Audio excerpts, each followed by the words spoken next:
Should be good to go. Marina, are you good to go too? Yeah. Yeah. Okay. Need a motion to reconvene the business portion of the meeting? Judy and Allison, all in favor? Aye. Good. Okay, next on the agenda is the Pledge of Allegiance and moment of meditation.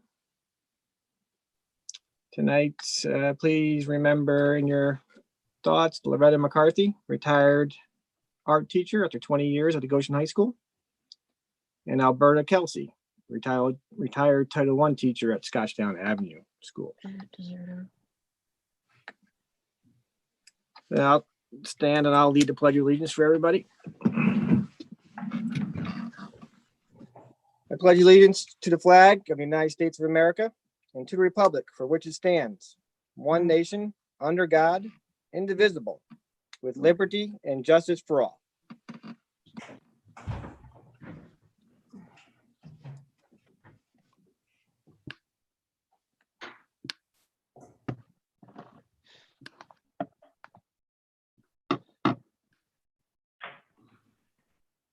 Next on the agenda is the financial update. The Board of Education acknowledges the Treasurer's Report for November 2020. Later.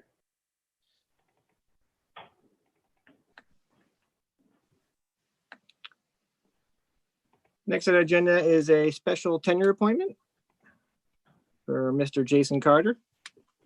I'll turn it over to Dan now. Dan, like to say some words?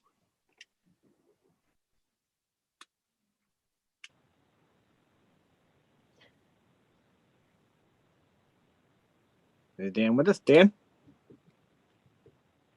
Yep, sorry, I had to Nope. unmute myself. Okay. I'm not used to this. Usually I can see everyone, but for some reason we're having some technical difficulties sitting here in the office, not coming through. But anyway, I am over the top pleased with making this recommendation this evening. I've had the pleasure of working and knowing Mr. Carter for almost 12 years now. And it hasn't mattered what role he's been in, but more importantly, the role he's in right now.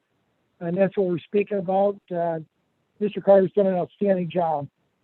He's an outstanding communicator. He's an incredible worker. Everything about him is just, he's first class. I cannot say enough good about him. It's been a pleasure. And actually my 34 years, and I've had many assistant superintendents, Mr. Carter is without a question of doubt one of the best I've ever had the pleasure of working with. So I am pleased, President Pucci, and to the rest of the board, to be able to make this recommendation. So the floor is back to you, Mr. Pucci. Thank you. On behalf of the Board of Education, I'd like to congratulate Mr. Carter. When Superintendent Connor and I talked about this and he brought it up, the board was in full support of this. Known Mr. Carter for a long time. My kids have gone through the schools and we're pleased to do this tonight. Without further ado, I need a motion for 6.1, appointment of tenure for Mr. Jason Carter. I got Allison and Martha. Be it resolved upon the recommendation of the Superintendent of Schools, the Board of Education approves the tenure appointment of Jason Carter and the Assistant Superintendent for Curriculum, Instruction, Personnel, and Technology tenure area, effective February 1st, 2021. All in favor? Opposed? Congratulations, Mr. Carter. Nice job, Jay. Well deserved. Mr. Carter, you want to say any words or? Yes, absolutely. Thank you, Mr. Pucci. I just want to say thank you to the Board of Education. You know, it's an absolute pleasure to be considered for tenure at this point in time. Very, very pleased. Just very happy. Moving forward, you know, I look forward to many great things. I look forward to the many great things that we can achieve here. You know, this is a great community. It's a great district. I'm surrounded by great people. Our teaching staff is wonderful. And we could never achieve, what we've been achieving and what we look forward to without all of the people involved in this district, including the Board of Education and the community, all on behalf of our students. So again, I'd just like to say thank you very much for the consideration for granting me tenure. It's an honor and a privilege. Thank you. Well, normally would have your family here and celebrate with you with a little 5-10 minute cake that we all don't really need, but we would look forward to that in the future, having your family, come down and celebrate one day. I'm sure that they would love the opportunity. Thank you, Mr. Burke. Congratulations again. Next on the agenda is the President's Report. And I don't really have too much tonight other than the communication I have received, and I do receive when I talk to other parents in the district around the community. I think we all have the same, I think I've addressed this in the past, but I could just bring it up again. I think we all have the same goal of getting back to school 5 days a week. I've had many good conversations with parents. We received a lot of good communication through the Board of Ed email, all asking the same question. Why can't we get back in there 5 days? When can we get back in there 5 days? Our students are suffering. They're suffering not only educationally, but also mentally, as we've talked about and we see. And it's a very deep concern of all of us. I've talked to Superintendent Connor recently, and I'm going to talk to my fellow board members here shortly about see if we can pen a letter to the Department of Health and our local representatives to see what metric they're going to use to allow us to return, and when can we return. So we're going to try to do everything we can to get back, and it's our number one goal. And we'll continue to update the community as we get more information.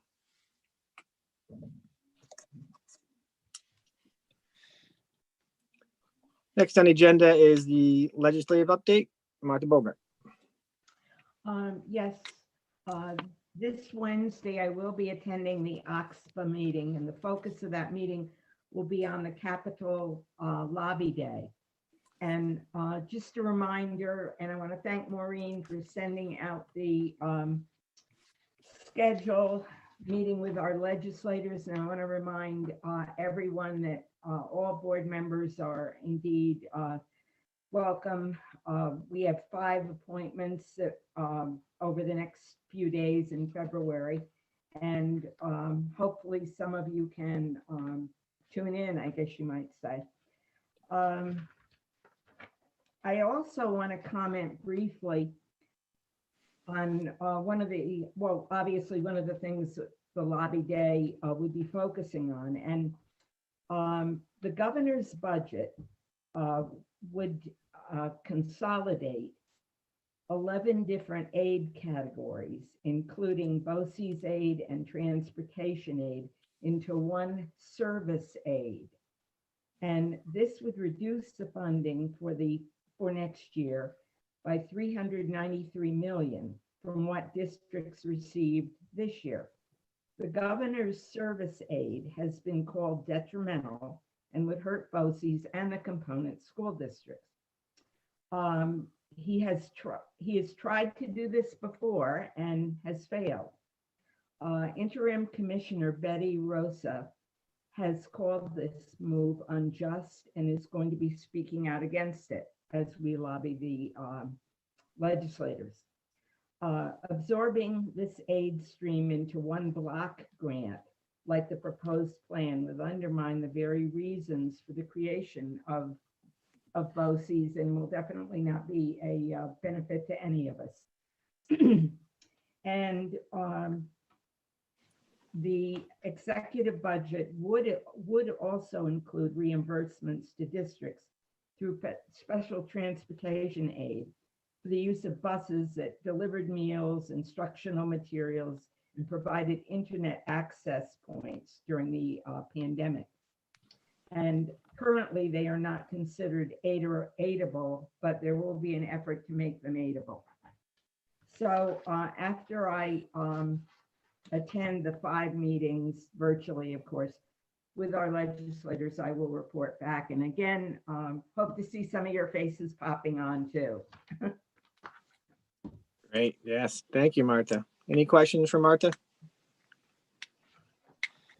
Great. Thank you for your report, Martha. You're welcome.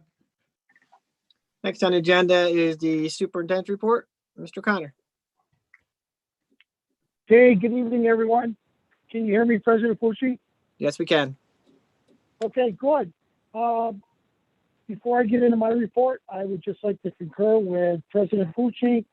I want to thank the parents that have reached out to me in the last week, 10 days, regarding, when are we going to return? When can we return? Let's get everybody back in school. President Pucci and the board, I know you're aware of it, and I'm sure most of the parents are as well. Orange County has some very strict rules and regulations as far as the whole distancing and number of people per square foot and all of those regulations, which we and all school districts around Orange County really seem to have our hands tied. I think it's a great idea that our board pen a letter to the Orange County Health Department or to whomever to try and put some pressure back. Going from 14 days to 10 days being quarantined was one thing, but we deal with all kinds of, it doesn't sound like much, but a regulation where if a student walks in a cafeteria and he's nowhere near other students, but if he stops and talks to someone and for 10 minutes or more, why you're literally quarantining that whole group of people. And when that starts happening, it doesn't take long to, as we saw last week, to close a building, like the middle school, where you lose 8, 10, 12, in this case, 25 plus faculty members and a whole lot of students just because of their so-called association by proximity, which, we argue time and time again that that shouldn't be the case. But I concur with you, President Pucci. I'd love to see the kids back. That leads me right into one of my subjects for this evening, and I'm going to ask Matt O'Brien. I know he's on. There's a lot of talk, a lot of discussion.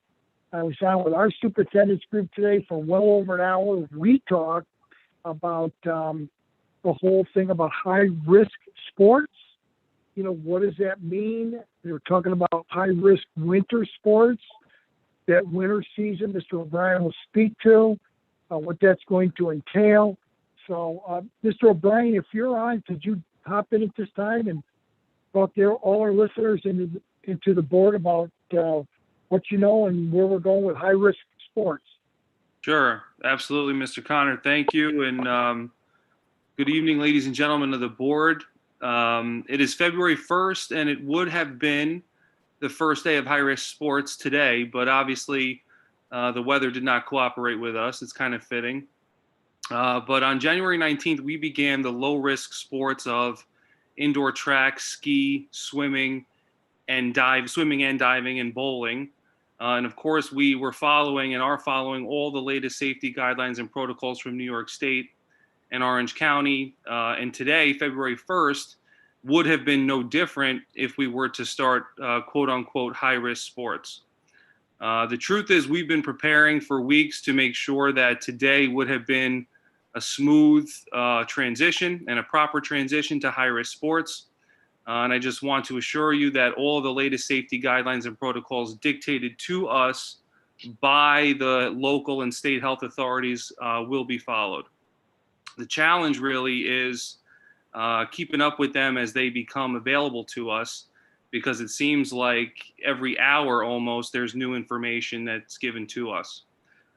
For example, late Friday night, we learned that Orange County Department of Health would require a few things from school districts wishing to participate in high-risk sports, including a board resolution, also the posting of a high-risk sports communication letter that was written by Dr. Gelman, the commissioner at the Orange County Department of Health, and also a code of conduct form that needs to be signed by all parents and players. That was late Friday night. Earlier today, I learned that Shaw Perelson would also require their own informed consent document that is also to be signed by all parents and players.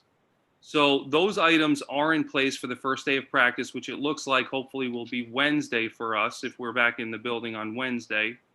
And those items have been taken care of already. I want to thank Christina Gore for posting that letter from Dr. Gelman up on the school website.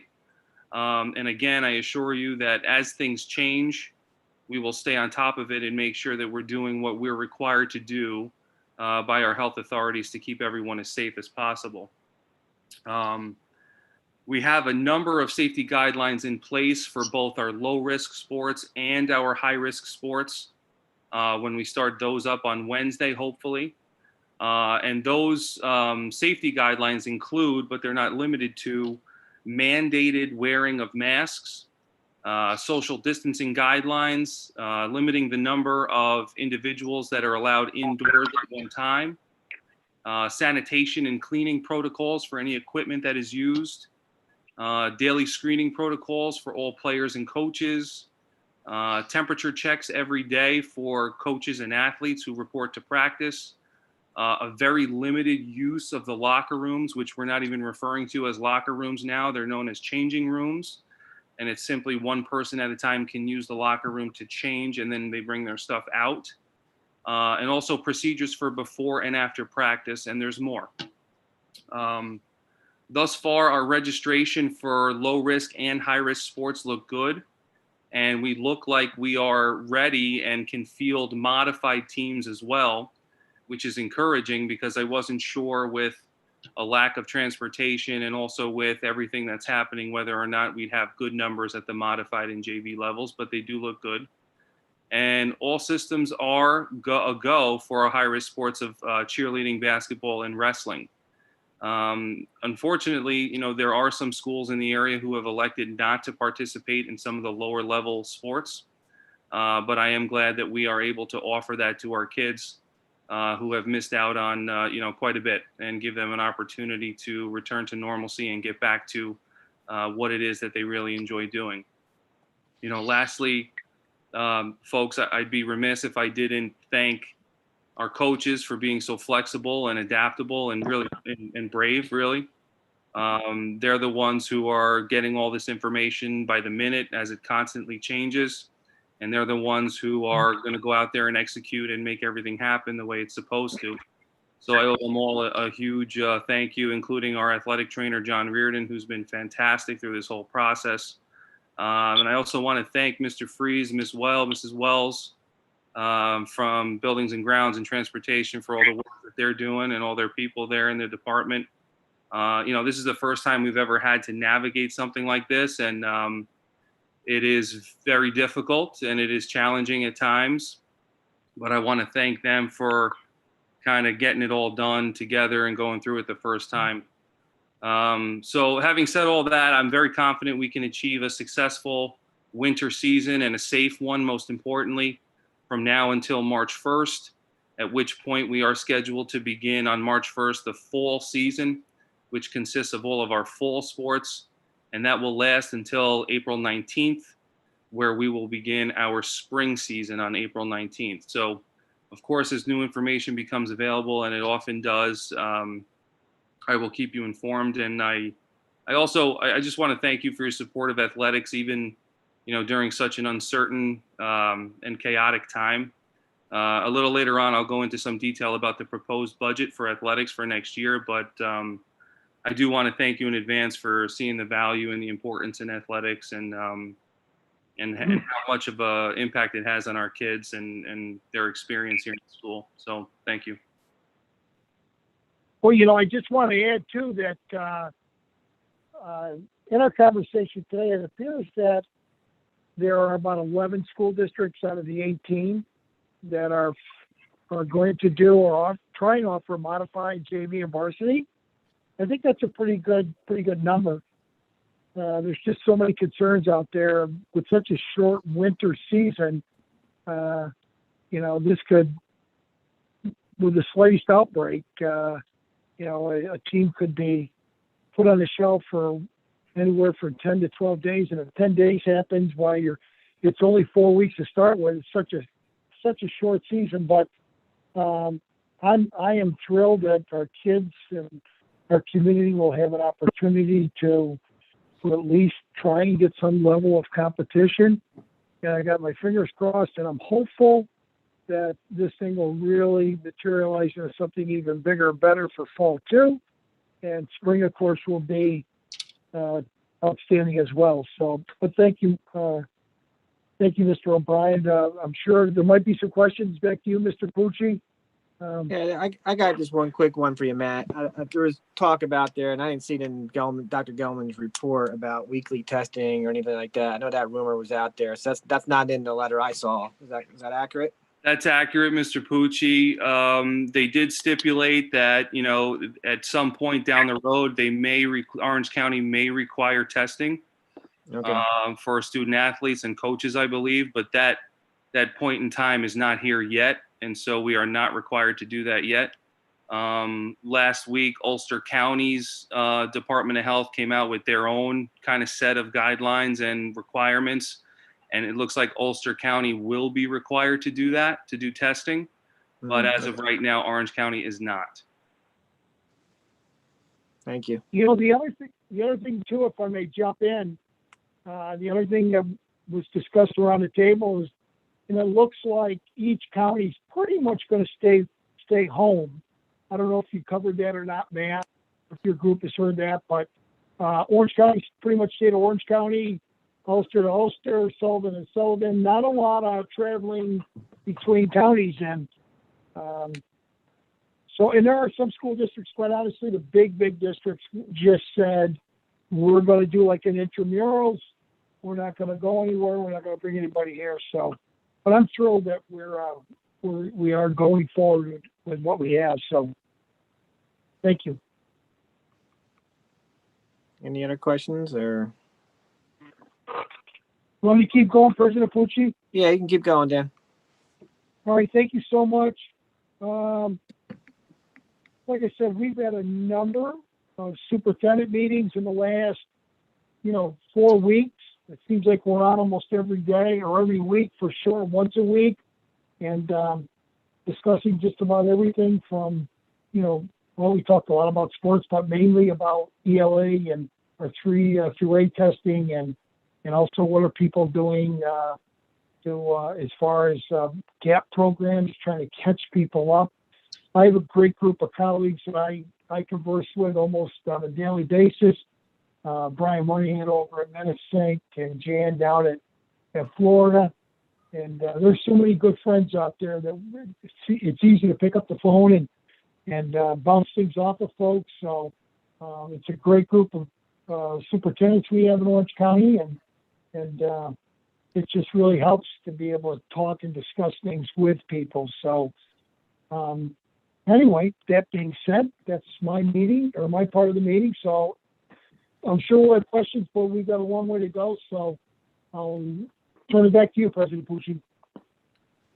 Yeah, thank you. And I just kind of had a thought, Dan, and maybe we can talk about this after the meeting or in between meetings, but maybe it's time for us to think about getting a committee together on a reopening plan, not knowing when it's going to be, but make sure we're ready when the environment switches. Sure. And maybe we can get some people together and let's maybe start planning that out a little bit.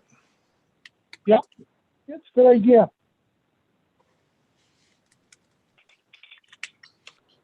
Okay, next on the agenda is the Assistant Superintendent for Business Report, Louise Lynch. Hi, good evening. First thing I just want to mention is, Martha, you did a great job on surmising some of the changes that the state has proposed with regard to the governor's state aid run. And, it would be really nice if that report was the same year to year, so we would all have an apples to apples comparison and we wouldn't be comparing one thing to something that was different. But it seems that each year I don't want to call it a gimmick because everybody has their job to do, but there is a new little twist on it, and it makes it a little bit challenging to really understand it. So good job. And I've crossed off a few things of my report because you covered them. But so the first thing I'll speak to is the amount of revenue in the governor's proposed budget, state aid budget for Goshen is about $20,854,000, which is almost a $300,000 increase over last year, which, given the economic climate, that seems optimistic. But there are a few really important things to note during that. The one, and Martha explained this, is those combined aids are problematic. And the reason they're problematic is because if we spend a lot more on transportation or our categorical aids, such as BOCES, let's say we buy a service through BOCES because we know we're going to get aid on it. If they cap that and lump all of those together, we are limiting the amount of aid that will be driven back to the district. So that is a gimmick that they've tried to pass in the past, and they've been unsuccessful. And I would just encourage each of the board members and community members that are listening, that if they see any materials to advocate against that, that I think that would be a wise choice, because we want to receive as much revenue as we can based on the expenses that we buy. Let's see, what else can I say?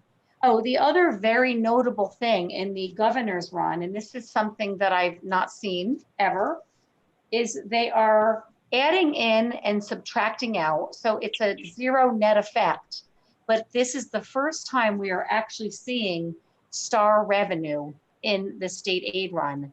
Now, I don't know how much of you think about this. Of course, I think about this 24 hours a day, but star revenue is based off of a fixed dollar amount and the assessed value.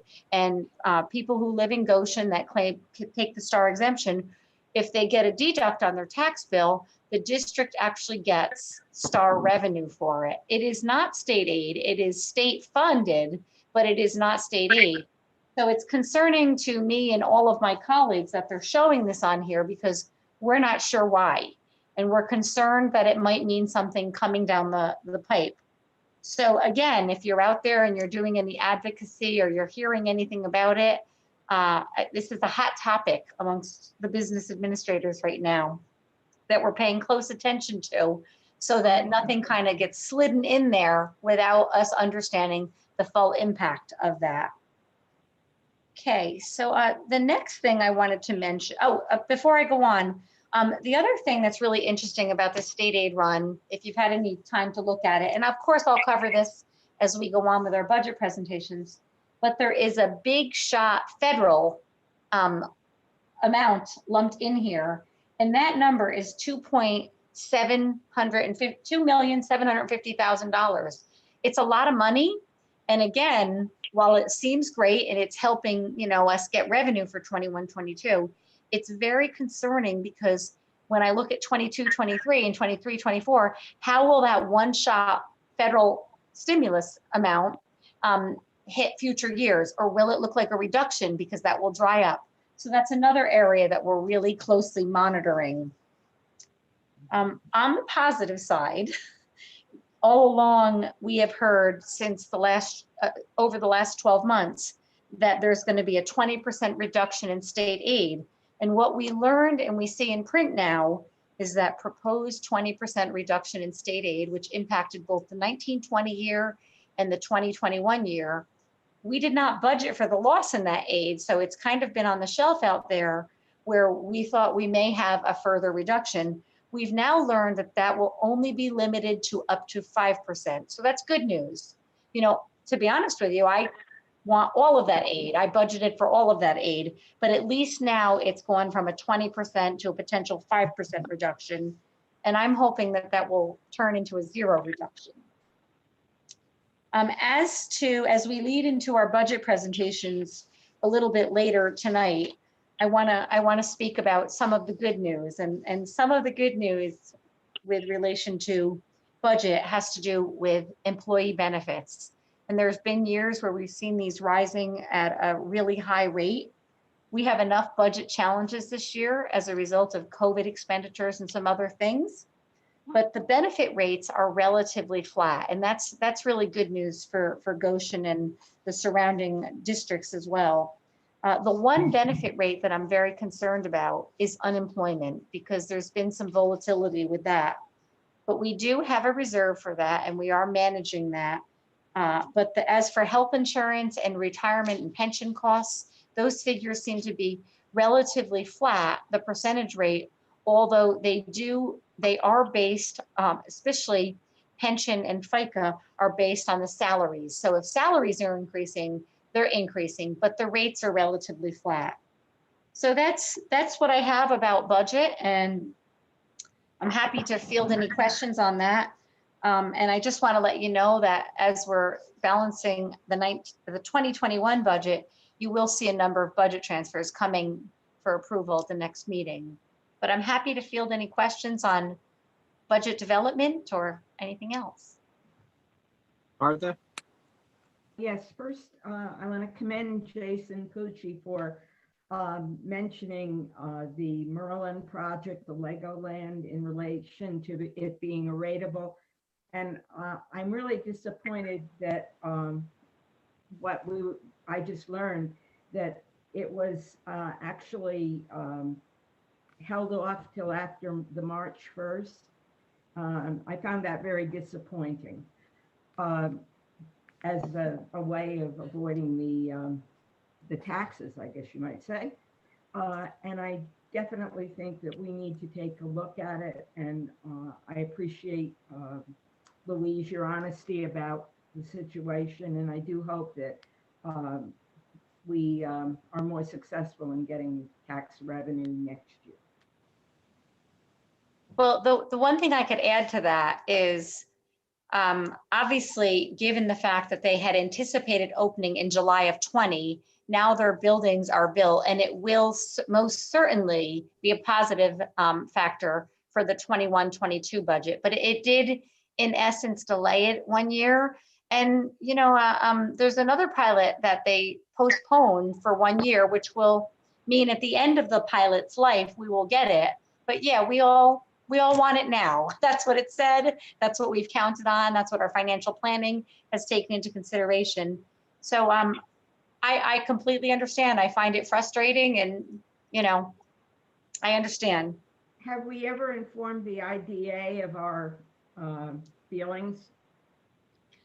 Yes, but so these are corporate documents that are approved by lawyers, and, it's really, I feel valued when I'm asked to sit at the table, and I'm sitting there with the town and other municipalities. But I recognize it doesn't mean that the school has a lot of weight there. We can speak up and offer our thoughts and what we think.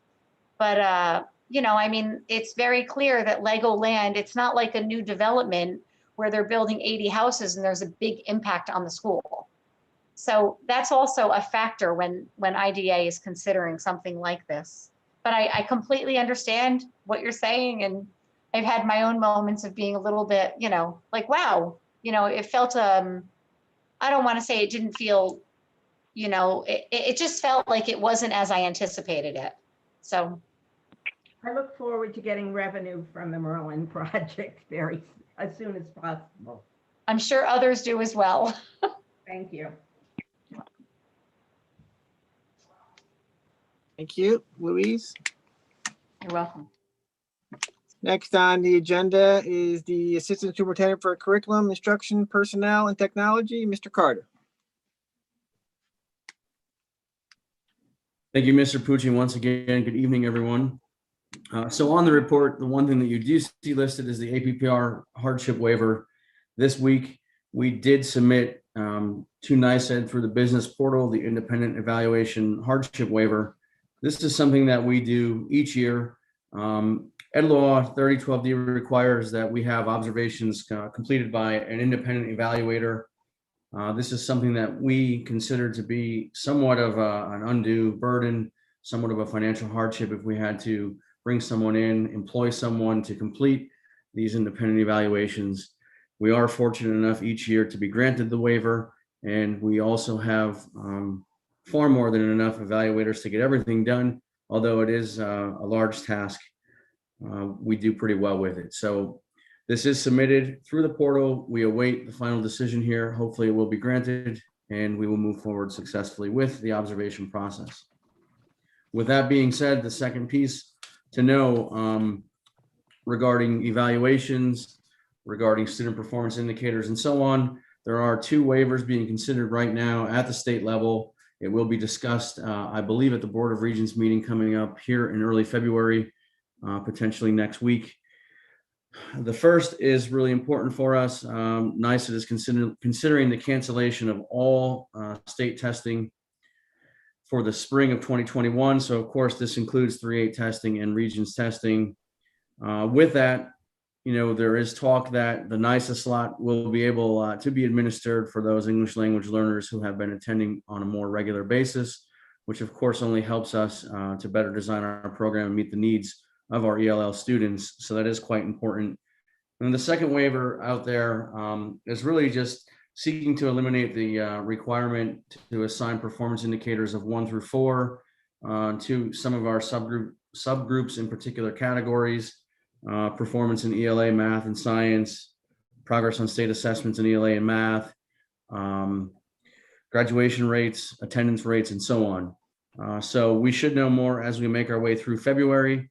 And as soon as we hear anything, of course, we will report out accordingly.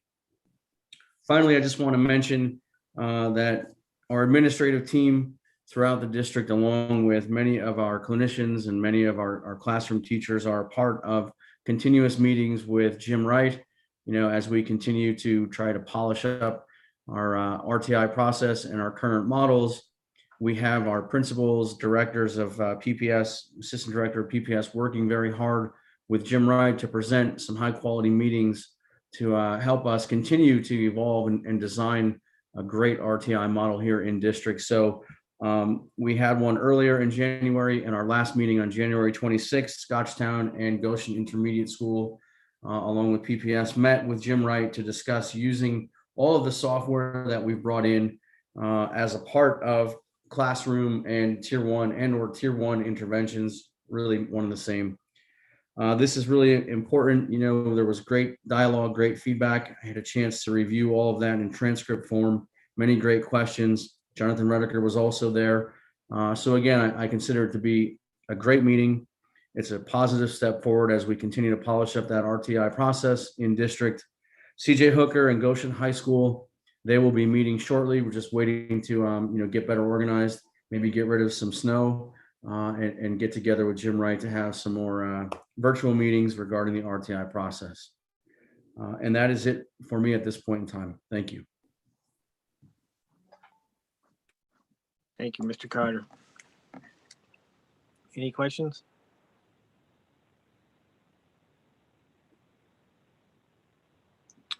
Okay, next on the agenda is the consent agenda.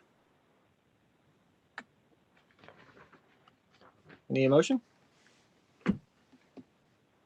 Allison and Martha. Be it resolved, upon the recommendation of the Superintendent of Schools, the Board of Education accepts the retirement of Sandra Cordero, teacher aide, effective February 1st, 2021. Ms. Cordero has been with the district for 19 years. Be it further resolved, upon the recommendation of the Superintendent of Schools, the Board of Education approves the remainder of the consent agenda as presented. All in favor? Aye. Opposed? There is no old business, so we'll go to new business. 14.1, any motion for approved minutes for the regular meeting of January 11th, 2021. Judy and Allison. Be resolved, upon the recommendation of the Superintendent of Schools, the Board of Education approves the minutes for January 11th, 2021's regular board meeting. All in favor?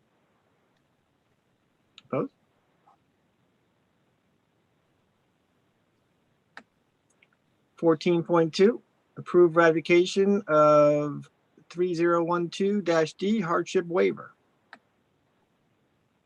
I need a motion. Martha and Allison. Be it resolved that the Board of Education hereby ratifies the signing by the Board President, Superintendent of Schools, Goshen Teachers Association President, and Goshen Administrators Association President of the SED's Undue Burden Independent Evaluator Hardship Waiver Certification, covering the period July 1st, 2020 through June 30th, 2021, to allow for the continuation of filing an APPR plan that is compliant with the requirements of 3012-D of the education law. All in favor? Opposed? 14.3, motion for authorization to authorize medical examination for employee. You need a motion? Allison? And Judy. Be resolved that the superintendent is hereby authorized to direct a comprehensive medical examination and evaluation, including additional examinations and evaluations recommended by the designated physician or medical professional as necessary of employee number 020121 in accordance with the provisions of section 913 of the education law. And be it further resolved that the board hereby directs that employee, number 020121, submit their medical records, if any, to the designated physician or medical professional before such examination evaluation. All in favor? Opposed?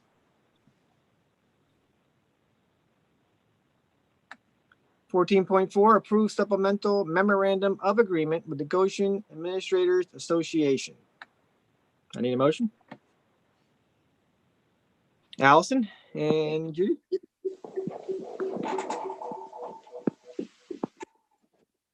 Be resolved that the Board of Education approves the terms of a supplemental memorandum of agreement between the district and the Goshen Administrators Association dated January 13th, 2021. Regarding educational expenses as presented to the board at this meeting. All in favor? Opposed? 14.5, we need to add a regular Board of Education meeting for February 17th, 2021. I need a motion. Allison and Judy. Be it resolved upon the recommendation of the Superintendent of Schools, the Board of Education schedules a regular board meeting for Wednesday, February 17th, 2021 at 6:30 p.m. All in favor? Opposed? I got September on the mind here, I think. I don't know what's going on. I'm ready for the new school year. 14.6. Need a motion to authorize participation in higher risk winter sports. And we thank Mr. O'Brien for his update on that. It was very detailed. Thank you. I need a motion. Judy and Martha.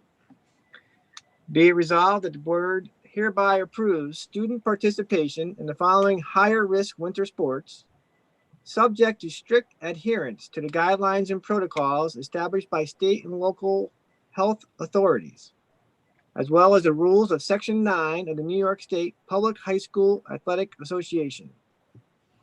Sport basketball, level varsity boys and girls, junior varsity boys and girls, freshman boys, modified boys and girls. Wrestling, varsity, junior varsity, modified. Cheerleading, varsity, junior varsity, modified. All in favor? Opposed?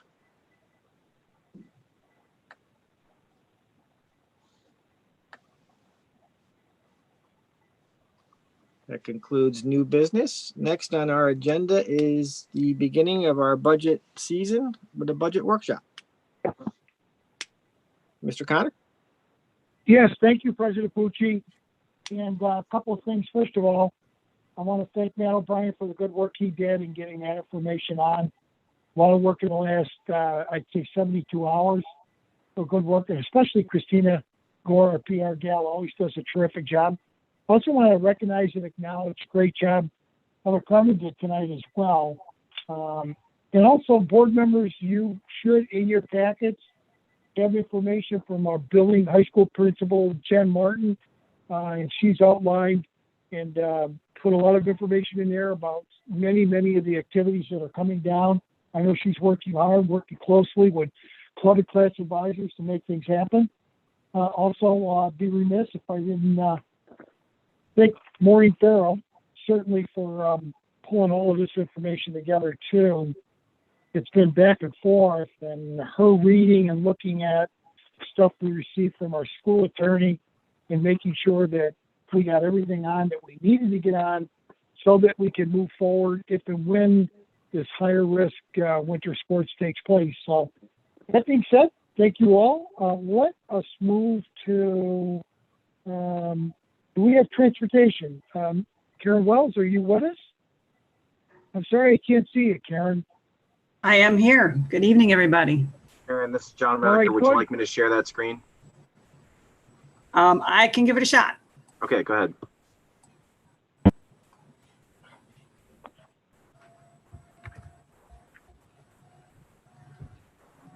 Can you see my presentation?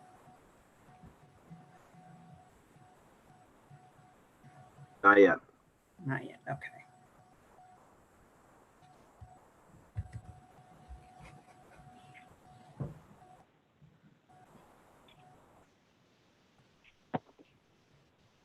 Okay.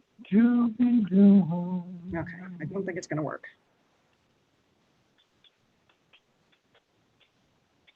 Okay. Do you have the slides to put up? Yeah, I'll share with you in a sec. Just cue the next slide when you're ready, okay? Let me know. Sure.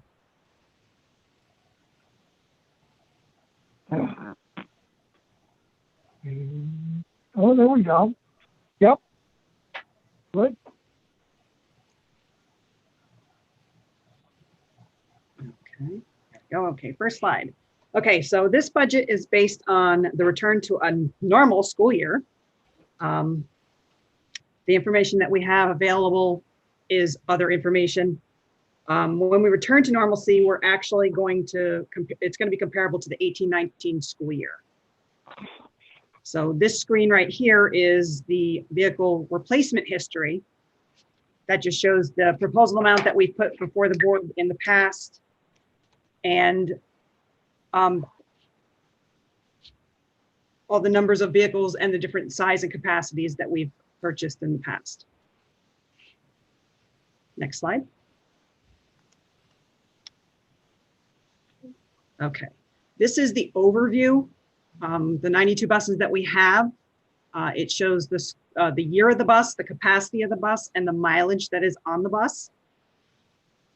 What's highlighted with the green is going to be retired at the end of the school year, and what's highlighted in the blue is the next group that's scheduled to be replaced.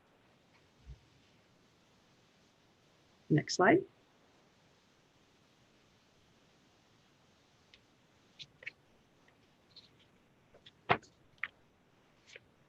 Okay, so the bus proposition that we're asking for the 21-22 school year, we're asking for 4 30-passenger buses with a total of $2,444, 3 66-passenger buses with a total of $3,042, and 1 7-passenger Suburban at approximately $60,000, which the total amount of the proposition is $646,000. Next slide, please.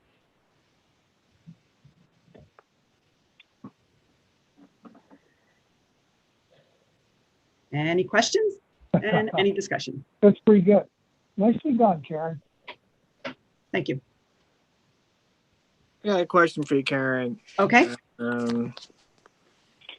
Obviously, the world's changing here, and I've seen some programs and some out there with electric vehicles, electric buses. So, A, have you explored that at all? B, what do you think about that? And I guess I have checked it out. They were actually going to bring one that would be local that I could actually drive, because actually I have an electric vehicle and I think they're awesome. They are very pricey when it comes to buses though. So right now the prices are starting to come down a little bit. But electric buses, especially if they are like in-town buses, I would recommend it. It might be a big chunk of change in the beginning, but it's an awesome idea because it's clean air. A lot of less maintenance. There's a lot of cost savings that you'll get with electric vehicles. I've seen some programs out there. Maybe I can forward what I saw to you. Maybe there's some tax credits out there and different things like that that I saw that maybe I can forward to you, and then we can have further discussion, because I think we should really concentrate maybe on, maybe not this year, but as we move forward to start expanding or creating our own electric fleet. Okay. And I have some information that I can share with you as well. Now that I know that there's interest there, it's awesome. Okay, great. Thank you. Any other questions? Great. Thank you. You're welcome. And congratulations, Jason. I was going to say yes, but I didn't know what for what though. President Pucci, even if we bought fewer buses, like a year from now, instead of buying 5 or 6, we looked at maybe 2 electric. Yeah, I think I like to. that one. Yeah, I think I'd like to look that direction, and I also think there's some programs out there that we can explore further. Yeah, excellent. Yep, that'd be great. I can also let you know when they have the availability to bring that vehicle closer to us. And if you'd like to check it out with me, I'll let you know when it's available. I'm in. Yep, Okay, that would cool. be a great field trip. You bring that to town, Karen, we'll invite any of the board members and anyone else central office that would like to Awesome. actually see it or ride it. That would be terrific. Thank you. Great. President I Pucci, could we just- ready to move on to buildings and grounds? Yes, I'm ready. Karen, you're all done? I'm done. Thank you. Oh, sorry, Karen. Mr. Freeze, are you All right, ready? Buildings and grounds. Yes, hello. Can anyone hear me? Yes, we can. Okay, great. Is there someone that could bring up my presentation? Yeah, this is John Redeker. I'll bring it up in 1 second. Let me just queue up the right one. Thank you, Mr. Redeker. You're welcome. Yeah, it's the Facilities Department proposed budget. Is that correct? Yes, it is. So thank you very much. Facilities Department proposed budget for 21-22. Next slide, please. So in summary, the funding provided, if spent timely and in accordance with our plan, will provide products, services, maintenance, and repairs needed to contribute to student achievement and success by keeping our buildings and systems operating as designed and positively impacting the condition of the learning environment. Next slide, please. The largest operating expense after salaries is utilities. Other significant expenses include refuse removal and custodial supplies. And so in order to lower our utility costs, our goal is to continue to replace lighting with LED lighting out of operating funds. LED lighting improves lighting levels and therefore impacts the potential for student achievement, lasts longer, reducing the need for replacement, saving time, material, and recycling costs, and provides savings up to 75%. Next slide, please.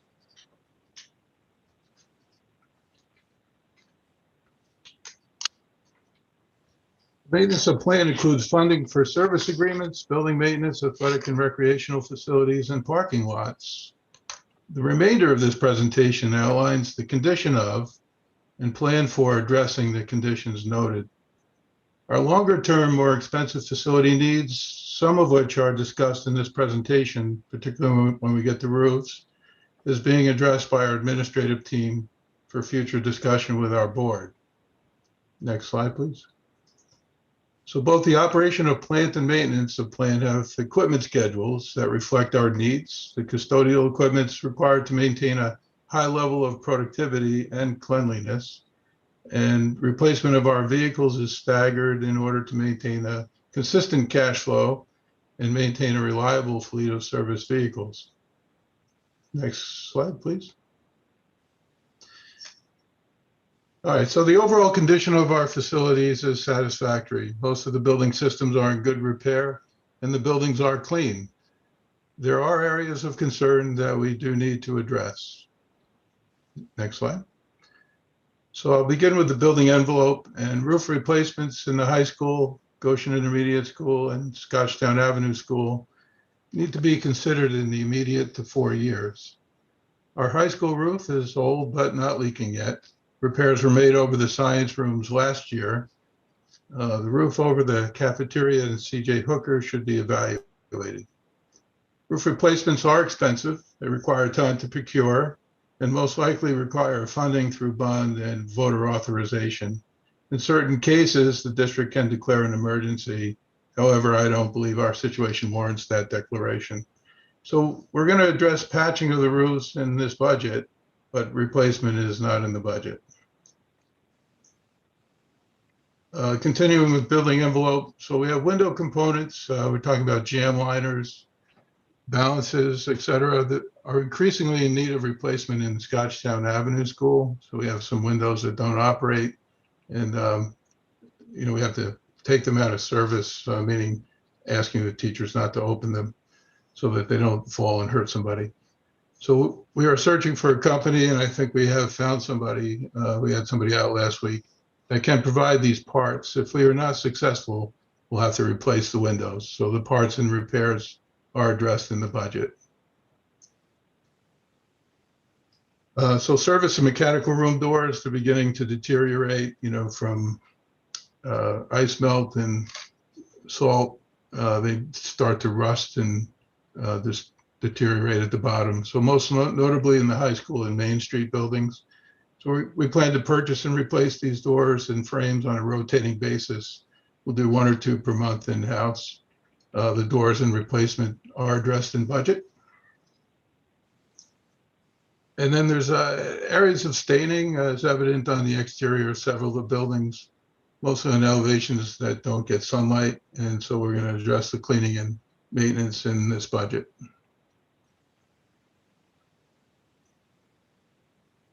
Interior finishes. So the condition of the ceilings, flooring, and to a lesser extent the walls in the buildings were observed to be in fair condition, to a point that it could now maybe be considered systemic rather than an occasional observance. So we plan to more aggressively address ceiling tile replacement, replace classroom floor tile, and paint walls. In some areas, existing materials may require an abatement prior to replacement. And so a more aggressive plan to address interior finishes is addressed in this budget. Finishes may also be considered in a future bond.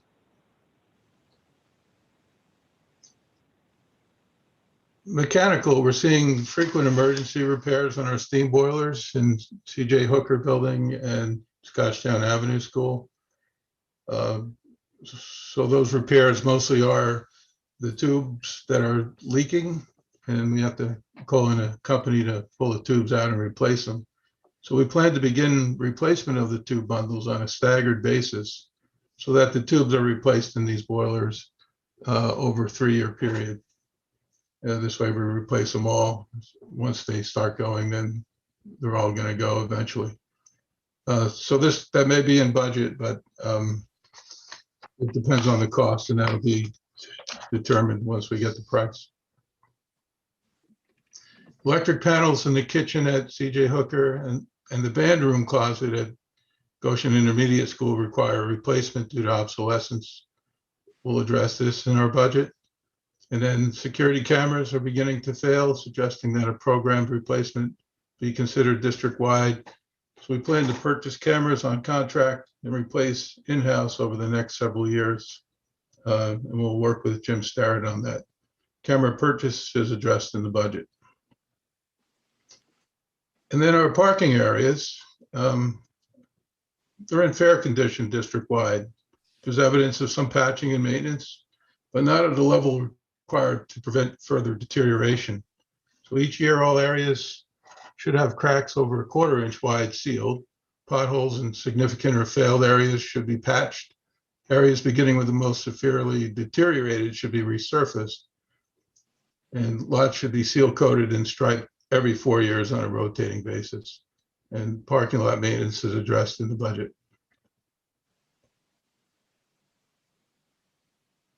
And then where there's areas of ponding, drainage improvements should be made to reduce risks. So most notably, I think in back of CJ Hooker, there's some water coming off the hill that's making pretty big ice dams in the back. And so the repairs and modifications are addressed in the budget. And so the numbers we're looking for, we're looking for a total amount of $2,041,401. And that's for the operation of the plant, maintenance of the plant, and central printing and mailing. And it's a no increase over last year to reflect, our current fiscal parameters that we need to work under. So are there any questions? I apologize for my video. I lost it earlier and I couldn't get it back. I got two questions, Jim. Jason Pucci here. First question is, you said utilities is our second largest expense behind salaries. Kind of similar to the question to Karen Wells. Have you looked into solar at all? And trying to create our own energy? So I have worked in a district where we had solar panels on many of the roofs, and it did seem to work out okay. For this facility, I think that I would need to have a little more time to take a look at the condition of the roofs. I had mentioned in my report that we were looking to replace some of the roofing. So I think that once maybe the roofs are done, or if there's, I don't know that there's enough, space in the area surrounding the buildings to put solar panels, but it is something that we can explore. Okay, thank you. Second question on your budget line there is printing and mailing, or I lost the slide now, but what are we still printing and mailing out of your department? So this includes anything that has to, go to the post office. It includes paper, and it includes the cost for the mailing machine and postage for the machine. I can jump in there if that's okay. Please, Louise, thank you. Sure. So we do quite a bit of printing through BOCES anytime we need to mass produce anything. Now this year is a little unique because we did not do the annual calendar that we normally do, but we do quite a bit of stuff through BOCES. And when we buy mass paper for any kind of district-wide purchase, anything that's district-wide normally runs through that line item. And of course, it is postage and distribution, anything like that, any kind of rental on any of the equipment we use for mailing, scales, postage meters. Is there any of that stuff that we can make digital? I think that's a culture shift, and I believe that we're really doing a good job with that. But there is still a faction of the society that really likes paper. Anybody who knows me knows that I'm all about digital. I'd like to have it all be digital because it's, you don't have to look for it, where it's organized. You don't lose things. But I think that takes time. And I guess I can speak from the business office perspective. I think we're moving in that direction. I can't speak to how the buildings are handling that. Okay, thank you. You're welcome.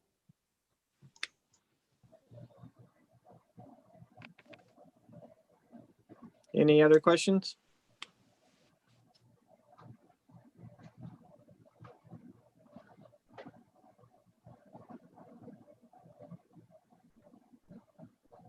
Okay, I think we lost Mr. Connor, so I think we'll move on to our next presentation. Matt O'Brien, are you ready? Yes, I'm here. Mr. Rediker, could you share the PowerPoint for me, please?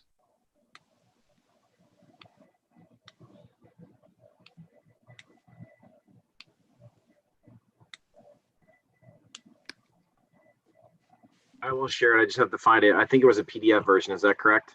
I believe so, yes. All right, let me pull it up first. 1 second. Okay.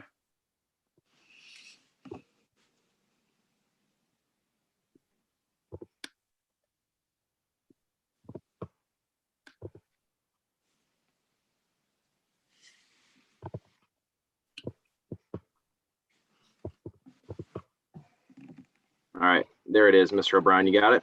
Thank you, sir. Yes.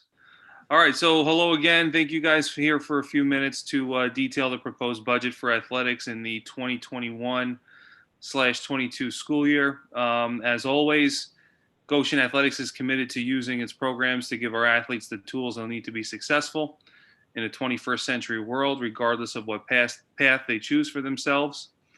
We believe that athletics teaches them the skill and gives them the tools that will serve them well as they progress in their life. Lessons in leadership, setting and working towards goals, prioritizing and time management, working collaboratively, and much, much more. A little bit about where we are right now as an athletics department. We have more programs and more athletes than ever before. And we have a 1-year-old or 1.5-year-old multi-million-dollar athletic facility as well. We have 61 teams in total with 79 coaches in total, and an average on a normal year of about 313 athletes per season. So that's fall, winter, and spring. A little over a week ago, you see there, it says currently 95 student athletes. That was a little over a week ago. We had 95 student athletes registered for our low-risk sports.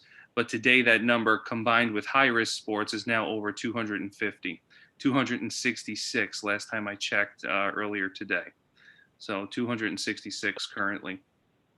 In terms of the budget itself, the athletics budget is broken down into really 6 distinct categories. And I'll go into some more details about each of these categories in a moment. But the first of which is equipment. Next is contractual, then dues, then reconditioning and repair, materials and supplies, and lastly, services that we pay our local BOCES for. The first budget line is for equipment. Quite simply, these are items that are not replaced on a regular basis. They are not replaced on a regular basis. Things like goals, bleachers, backstops, scoreboards, and so on. And the good news here is that we do not have any pressing needs for any equipment items at this time. Contractually speaking, you could scroll down, Mr. Redeker. Contractually speaking, there are a lot of things we have to pay for in any given year. Those things include use of off-site facilities primarily, including Goshen Aquatic Center, where our swimming and diving team practice and compete, Stony Ford Golf Course for our boys and girls golf teams, Colonial Bowling Alley, Colonial Lanes Bowling Alley in Chester, where our boys and girls bowling teams practice and compete, and also Mount Peter and Warwick, where our boys and girls ski teams practice and compete. Additionally, in the contractual line is where we hold money for invitationals and tournaments, including regular season entry fees and also money associated with state championship tournaments. We use the contractual code for membership fees and program services as well.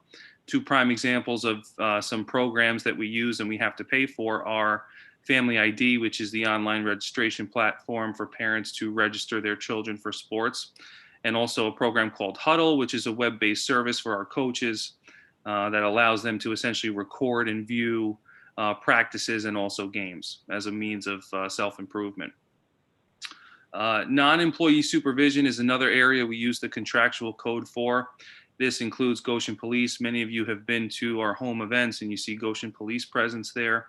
And also EMT services is what comes out of our contractual code as well. There's also some annual servicing and sometimes needed repairs of equipment like ice machines, audio equipment and audio systems. And also, things like the golf cart, for example, are some items that might need repair from time to time. And so we use the contractual code for that. Relative to the dues code, quite simply, we owe money every year to the organizations that we belong to. Organizations like the New York State Public High School Athletic Association, Section 9 Athletics, and the Orange County Interscholastic Athletic Association here, which is our local Orange County League. Next up is reconditioning and repair. This is simply the annual expense for recertification and reconditioning of equipment. equipment like helmets and padding, shoulder pads, catcher's equipment, lacrosse goalie equipment.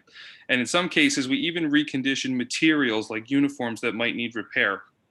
This is a state mandated expense for us, meaning every year we do have to pay this money to get our equipment recertified and reconditioned so that we know it's safe for our kids to use in the following year. A significant portion of our budget every year rests in the materials and supplies code.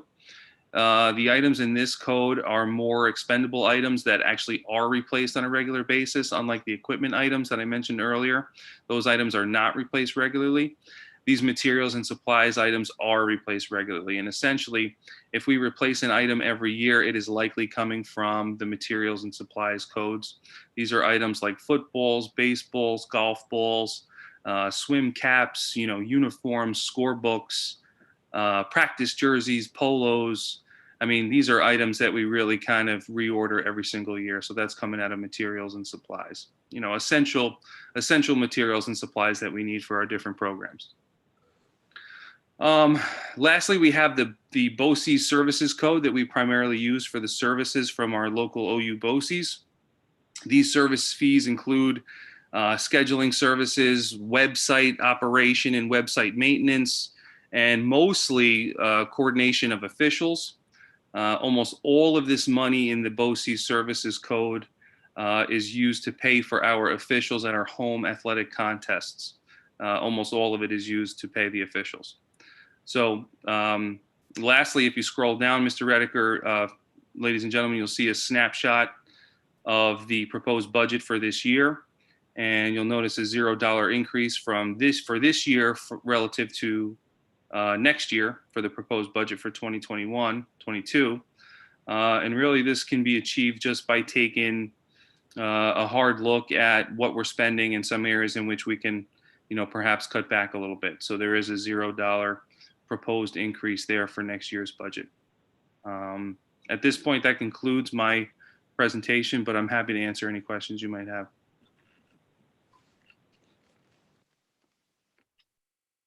Any questions for Mr. O'Brien? Hey, Matt, it's Allison. I just have a quick question. Some parents were concerned about now that we're starting athletics, whether they're spectators or not. And I know that it, keeps changing, but our Huddle subscription, can we live stream using that? Is that part of that? So at this time, Huddle, we cannot live stream with Huddle. There are some challenges with live streaming with Huddle to YouTube, so forth and so on. I am working on a program through a company called Pixelot that will allow us to install a camera in the gym and will allow parents to actually pay a small monthly fee to watch. It's unfortunate that, right now, Section 9 athletics will not allow spectators for the winter season. And I know it is a concern, but I am trying to do everything I can to make sure that we can at least live stream these games. And I think I may have found a solution for that. Okay, good. Thank you. You're welcome.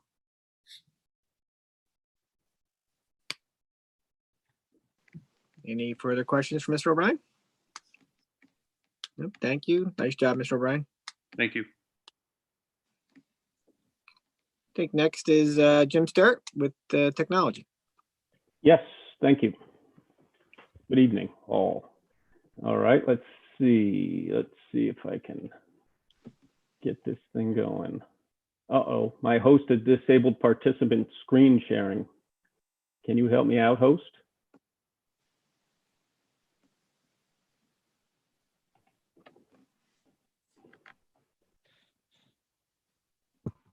Give it a shot there, Jim.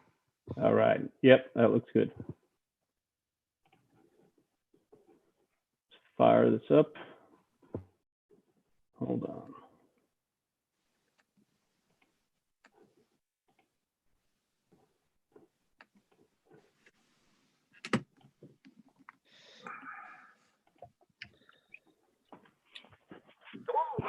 All right.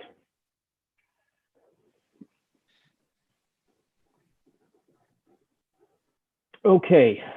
Good evening. February 1st, 2021. Buried in the snow. So I kind of like this day better than the Monday after Super Bowl. That seems to have been my annual date for this presentation. It's always something. snow day, Super Bowl, Monday. So to begin, Jim, we're not seeing your screen yet. It says you started screen sharing. Had you selected the next thing? it says you are screen sharing, it says. Okay, can anybody else see Jim's screen? Anybody? No. No. All right, here, just to be certain, John, I'm going to send that over to you.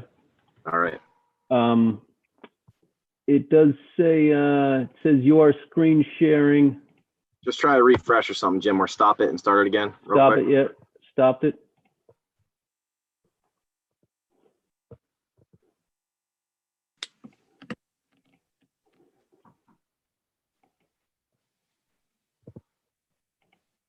Anything? Yeah, it looks like it's trying, but it's not coming through all the way. So, I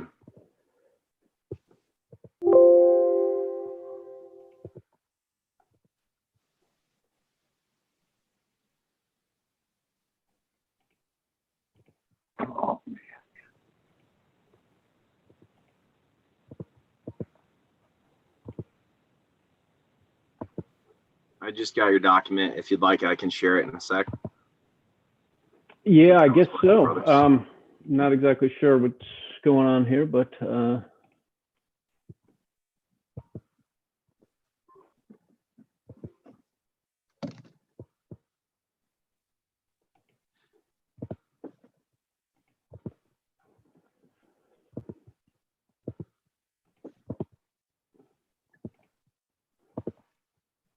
All right, I'm going to share it out, Jim. If you can see it, go ahead and I'll follow along and click through for you. all right, About that. no problem. All right, yep, perfect. Okay, can everybody see that? We good? We're good. All right, so the Technical Instructional Technology and Technical Services Department staff, of course, we have the now tenured Jason Carter as our district administration leader. Congratulations, Jason Carter. And then Instructional Technology, Jonathan Redeker has been invaluable in his leadership with the classroom portion with, well, this is far beyond the classroom, of course, just integrating technology into our instructional curriculum. And with the support of Michelle Girardi, Donna Meany, Melissa Bailey, Kendra Parchinsky, and their assistants, we've been battling through the pandemic and making headway all the time. Our technical services department is myself, Bill Smith, Anthony Chisholm are the computer workstation technicians. Mary Ellen DeVito is our clerical staff. Walter Thompson has been a fantastic addition to our department. Although we only have him 2 days a week, he's been a great addition, well loved by the entire district and great worker. Hope to see more of him. All right, John. And so here comes the budget. Before we go, if you can see those pictures, we had some updated pictures of life as we know it in this 2020-21 school year. Everybody's masked. Maybe they're happy. I don't know. I can't see their faces. But school budgets first. So here we have the high school. Now you'll notice throughout these 4 building budget codes, budget slides, everything will have remained the same except for the software. We've removed the software from each of the individual buildings and put it in a central software code, which I'll explain more about later, but it has to do with a lot to do with the Ed Law 2D requirements, which is the data privacy component or mandate by New York State Education Law Section 2D. So you'll see that as we go through that, again, the proposed budget for this year will remain the same as it has last year for each of the 4 schools, minus the software allocation, which, go ahead, John, you can continue the next one. which is a $21,445 difference that is being subtracted from each or total of the 4 schools. Go ahead, John. You can go on to intermediate school.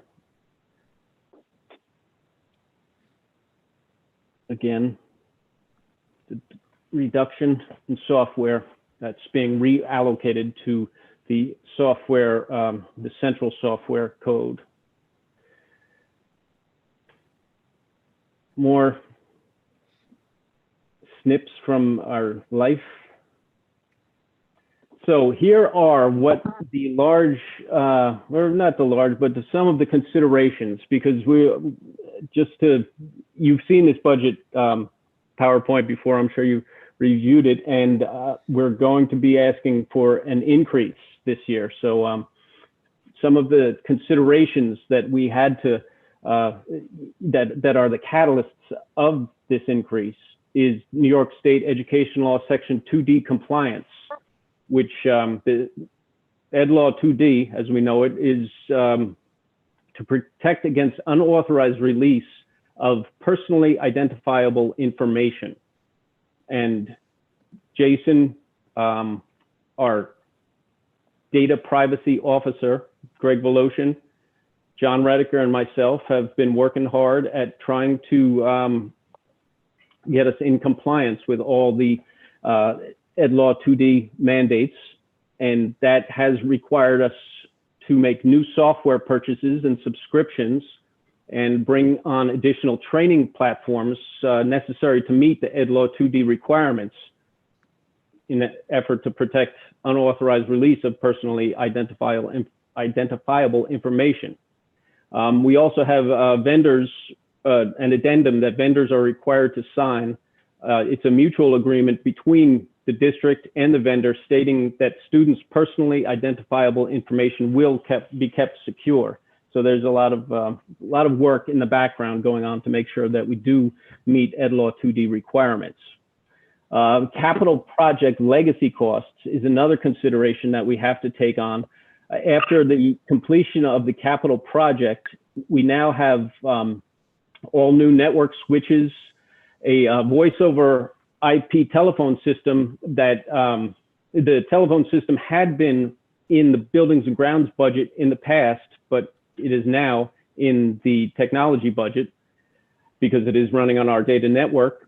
And then also the wired and wireless computer networks, and all these components are requiring licenses and annual support contracts, which have increased our capital or legacy costs that will be ongoing. Remote learning. This is an initiative, of course, that we started in the spring, and that was brought on by the pandemic initially. However, it almost helped us in a way to realize what we needed to move further into the 21st century. We have bought computer hardware and peripherals, as well as many new software applications and digital resources to support students and teachers in providing the best educational experience possible. All of the equipment and many of the software applications will continue to be used to enhance the classroom experience for teachers and students after buildings fully reopen. Jason Carter, John Rediker, and myself have been using analytics from our ClassLink and GoGuardian systems to determine which applications are being used efficiently and with what frequency. And with that information, we have been streamlining our software library to meet the needs of students and teachers while discarding titles that do not meet Ed Law 2D requirements or have not been providing a high return on investment. So again, our district software library, you're going to see an increase, but also keep in mind that part of that increase was because we reallocated it from the buildings to the district software library. Also, this past year, we were unable to provide too much in regard to classroom technology as far as a replacement cycle because we had to purchase more Chromebooks and other peripherals that we took out of the equipment budget to support the remote learning initiative. So our interactive flat panel replacement schedule will resume we hope, next year. And we're going to continue to replace smartboard applications, smartboard installations, I should say, where they have the projector and the smartboard on the wall. You know, every one of those is probably running about 10 plus years old now, and replace it with a new interactive touch flat panel display. The additional internet circuit to provide separate internet access for personal devices connected to our bring your own device and guest wireless networks. And also cybersecurity. We're trying to enhance our cybersecurity, and certainly security and awareness training would be part of that, as well as getting the most out of our new Cisco firewall. It's a security appliance that we've recently installed, and that adds a lot of availability of cybersecurity features that can be added onto that. Of course, licensing and maintenance contracts are going to be required. So to continue, here it comes. As you can see, our district-wide software library has increased. Again, part of that is because of the buildings reallocation of those funds, and our BOCES media instruction has increased. These increases are primarily due to software needs that we have determined are necessary to continue our forging ahead into the 21st century. There's a lot of new titles that we've found are very helpful in the educating of our students that will continue to be very useful even after we fully reopen.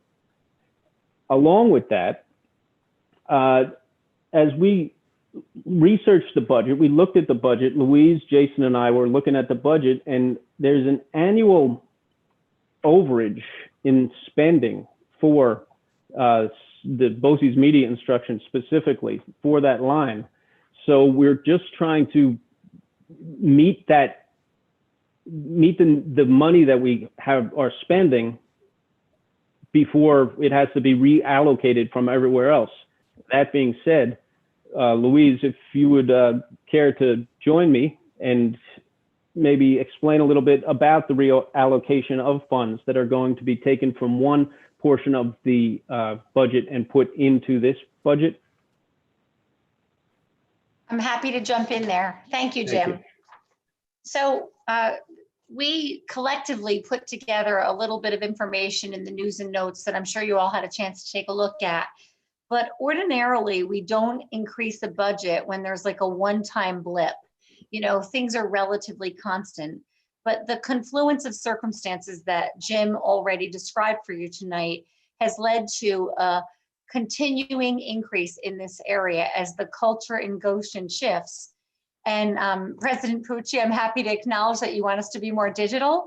We're getting more technologically advanced, and unfortunately, there's a cost to that.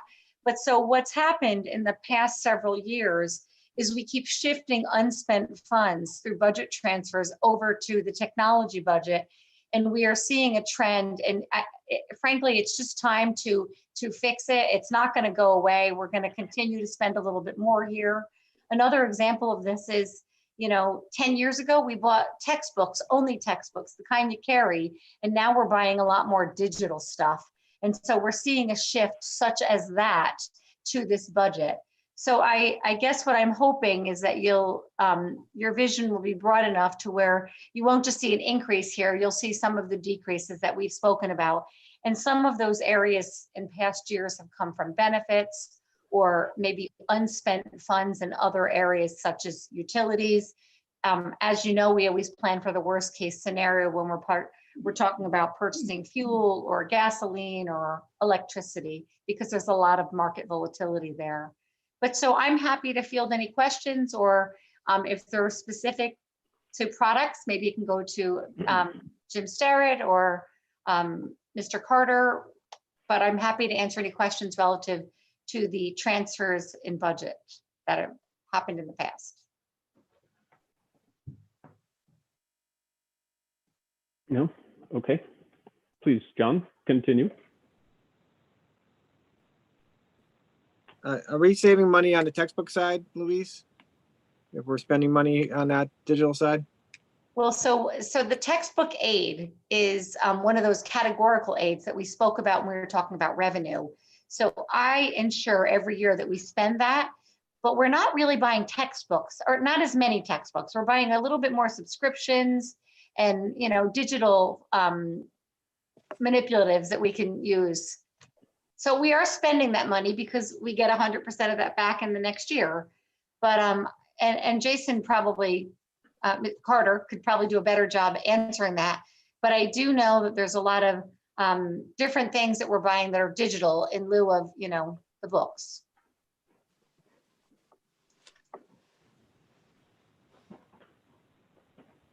So as far as textbook purchasing, we still have a cycle of purchases, especially for things like leveled readers at the elementary level, you know, continuing to bolster those in-class libraries as needed.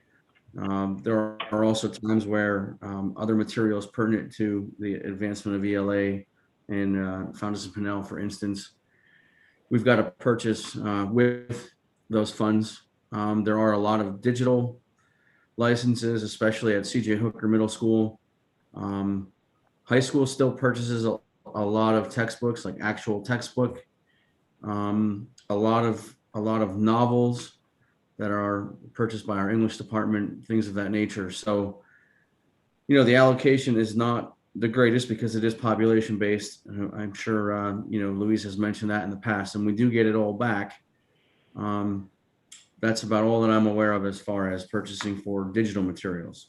There are still a large amount of materials purchased that are actually book in hand. Are we seeing any trends that the digital purchases are going to be aidable?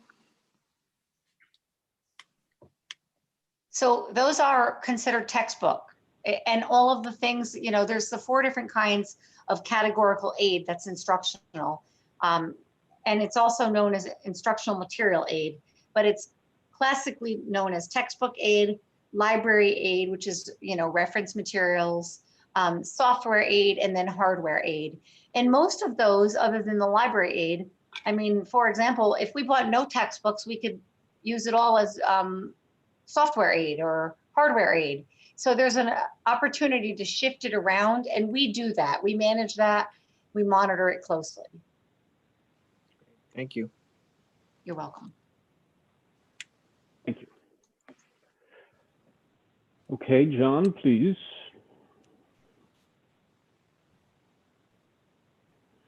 So there we are.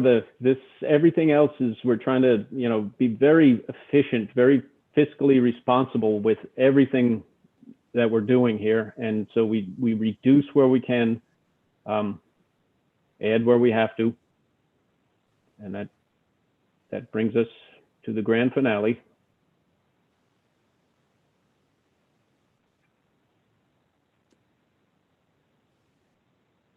With the increase that we've described. Good job, Jim. Thank you, Dan. Any further questions or discussion?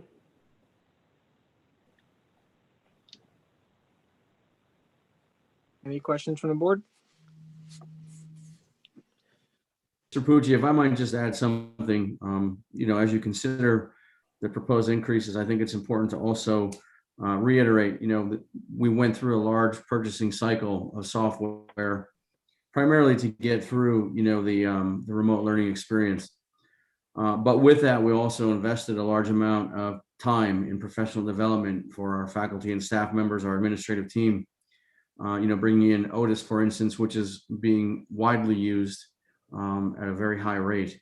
So, you know, as we consider the spending that is proposed, it's important to look at where we were, you know, where we're going, and the time that has also been put into the development of our staff, allowing us to be better prepared to present such materials to our students, regardless if it's remote or in person. I think this has great impact for the future. And I think it's important to not take steps back when we've taken so many forward.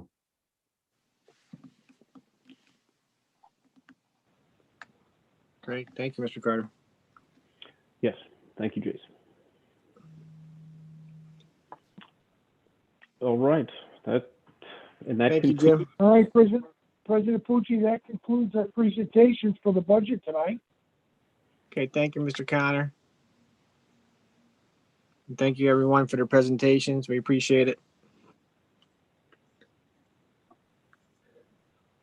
We'll move on in our agenda here tonight. Next on the agenda is board member issues.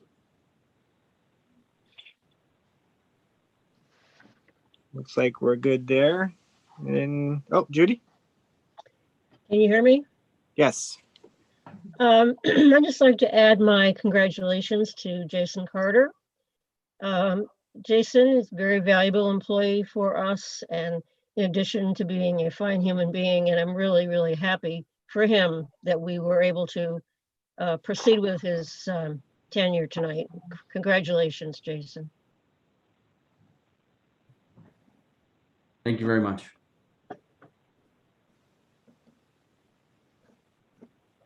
Martha?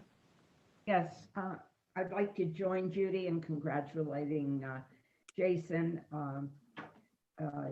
You are always very knowledgeable and very well, always been well prepared.